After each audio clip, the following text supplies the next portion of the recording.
Good afternoon student. आज आपका BO का सेकंड चैप्टर स्टार्ट होगा।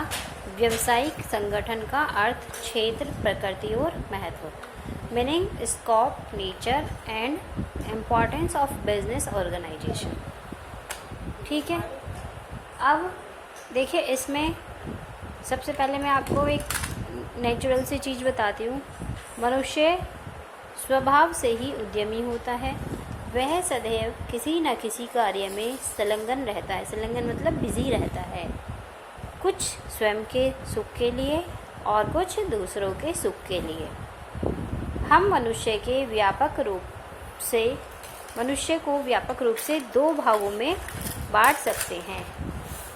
ठीक है, ये देखो, मानवीय क्रियाएं हैं मनुष्य की। सबसे पहले एक अनार्थिक क्रियाएं, सेकंड होती है आर्थिक क्रियाएं। अनार्थिक क्रियाएं में भी कौन कौन सी चीज़ें आती हैं? सबसे पहले समाज सेवा, धार्मिक प्रचार, देशभक्ति, ईश्वर की आराधना, दान, प्रेम एवं प्यार आदि। तो पहले हम आपको बता देते हैं अनार्थिक क्रियाएं और आर्थिक क्रियाएं होती क्या हैं। जो हमारी अनार्थिक क्रियाएं होती हैं, जिन क्रियाओं का संबंध धन से नहीं होता, उन्हें क्या कहते हैं? अनार्थिक क्रियाएं कहते हैं। जैसे इनका उद्देश्य क्या? लाभ कमाना, लाभ, ठीक है, स्वास्थ्य लाभ, परमार्थ, मनोरंजन, देशभक्ति, प्रेम और धार्मिक भावना होता है। ठीक है, उदाहरण के लिए भगवान की पूजा करना, माता पिता की सेवा करना, मनोरंजन के लिए खेलना, देश प्रेम के कारण कष्ट उठाना आदि किस में आता है? ये सब अनार्थिक क्रियाओं में आता है। नेक्स्ट है आपका आर्थिक क्रियाएं। आर्थिक क्रियाएं क्या होता है? वे क्रियाएं जो धन प्राप्त करने के उद्देश्य से की जाती हैं, आर्थिक क्रियाएं कहलाती हैं। जैसे धन संबंधी क्रियाओं क्या हो गई? उदाहरण के लिए अध्यापक कक्षा में बच्चों को पढ़ाता है, दर्जी कपड़े सिलता है, मोची जूते बनाता है, नाई बाल काटता है, धोबी कपड़े धोता है, मजदूर खेत में काम करता है। इन सभी का उद्देश्य क्या करना होता है? धन कमाना होता है। अतः ये सब क्रियाएं किस में आती हैं? आर्थिक क्रियाओं में आती हैं।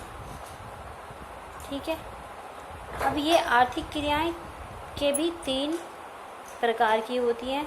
सबसे पहले व्यवसाय, सेकंड आपका पेशा और थर्ड है सेवा। जो व्यवसायिक संबंधी क्रियाएं होती हैं, क्या वस्तुओं व सेवाओं के नियमित उत्पादन और क्रय विक्रय के द्वारा धन उत्पन्न करने से संबंधित कार्य व्यवसायिक क्रियाओं में आते हैं। जैसे कि व्यापार करना, वाणिज्य, उद्योग का वितरण, सेवाएं आदि सम्मिलित होती हैं। नेक्स्ट है आपका पेशा। पेशे संबंधी क्रियाएं क्या हो गई?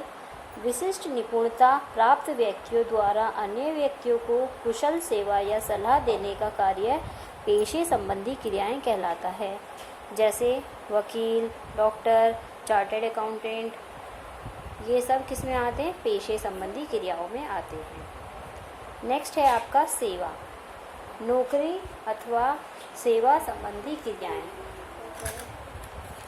नौकरी की शर्तों के अनुसार परिश्रमिक के बदले किसी अन्य व्यक्ति के अधीन तथा उसके निर्देशानुसार काम करने से संबंधित कार्य सेवा संबंधी क्रियाएं कहलाती हैं। जैसे क्या हो गया? आयकर अधिकारी, जिला मजिस्ट्रेट, प्रबंधक, कमिश्नर आदि। ये सब किससे आते हैं?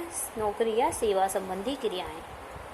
ठीक है स्टूडेंट, तो ये 2 क्रियाएं आपको, आर्थिक क्रियाएं और अनार्थिक क्रियाएं, अच्छे से पढ़नी है, समझनी है। तो आज हम आपको यही बताएंगे।